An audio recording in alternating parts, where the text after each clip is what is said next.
But they hate when you're successful cause they try to be. They sit there being judgmental because you're trying things, and they just want you to settle and do the right thing. So get a good job, don't slack off. Wake up every morning, make a good impression on your boss. Don't do anything that I wouldn't do. And when you're making money, make sure you don't spend it too soon. Fuck that, I'll do what I wanna do. I got a different path from everyone, and that includes you.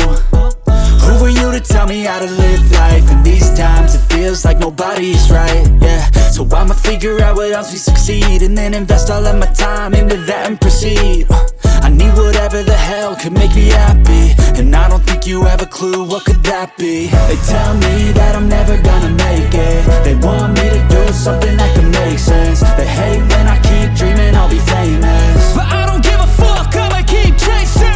They tell me that I'm never gonna make it. They want me to do something that can make sense. They hate when I keep dreaming I'll be famous, but I don't give a fuck, I'ma keep chasing. I think this life could be special if I get rid of the devils. They think that I am a rebel, I think they want me to settle. There's nobody on my level, they think that we're